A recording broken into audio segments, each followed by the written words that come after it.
Hello everyone, welcome back to TLC, where we keep the spiritual chat accessible and the wisdom practical.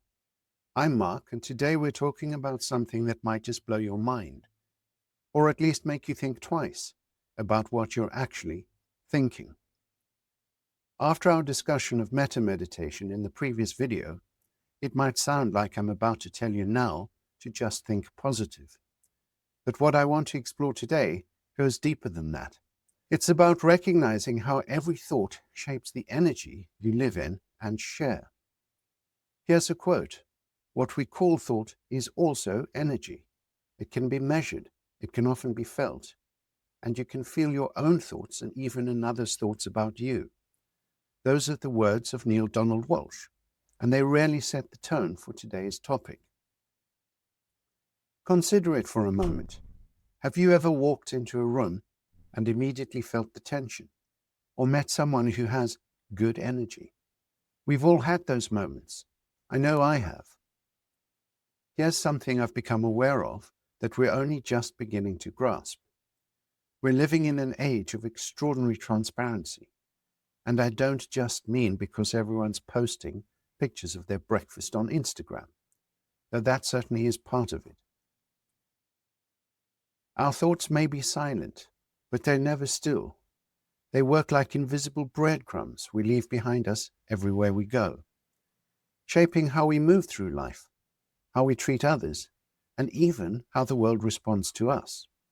For a long time, people assumed attention was passive, that what we watched, read, or silently judged carried no weight. But here's the truth: attention is participation. Every time you place your mental focus on something, you are lending it power. So the question is, what are we actually feeding? If we're not heeding where we put our attention, it's easy to pour energy into gossip, judgment, or what I call consuming other people's pain as entertainment. You know the pattern: scrolling through celebrity drama, getting lost in who's done what wrong, treating people's lives like soap opera episodes. But here's the deeper reality.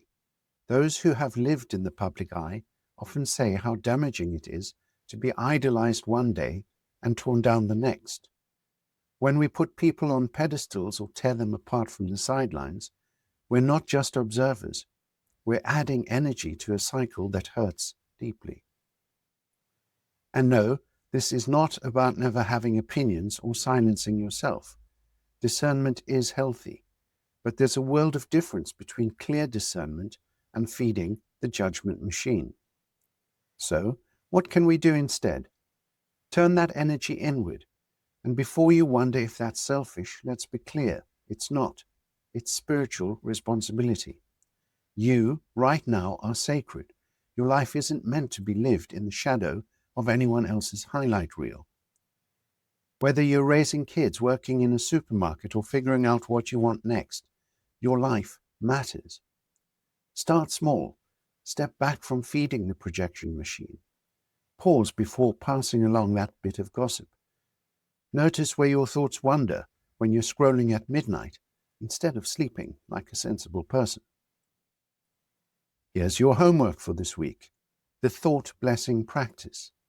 Before you release a thought about another person, whether that's saying it aloud, typing it online, or even turning it over in your mind, pause and ask, is this a blessing or a burden? If it feels like a burden, shift it. Offer them a quiet wish for happiness instead, even if they've frustrated you, even if you don't understand them, especially then. Here's what I think is a beautiful truth.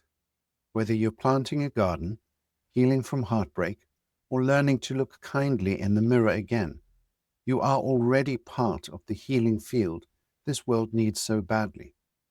Your thoughts matter more than you know, and your heart's attention is a holy force. Stop looking outward for everyone else's story. Start cultivating your own. Love quietly and fiercely from wherever you stand. This is your life, and your life is your message. Live it so that your very presence is a blessing to the world. Try the practice this week and let me know how it goes in the comments. If this resonates, give it a thumbs up and share it with someone who might need to hear it. Before we finish, I'd like to show gratitude to Time to Let Go for sponsoring this video. When we talk about love and presence, we often forget how deeply this extends to our animal companions too. They are not just pets, they're part of our soul's journey. Time to Let Go offer a heartfelt space for anyone grieving the loss of a pet, with memorials that honor the love you shared, a reminder that love doesn't end, it changes form. The link to their beautiful offerings is below. Thank you for watching. Remember, everything we share at TLC aims to be helpful, hopeful, or healing, and my heartfelt desire is that it meets you exactly where you are on your journey. Keep your candle burning bright, and let's light the way together. Become aware of your thoughts, craft them kindly, and let's see what beautiful changes unfold when we live with TLC.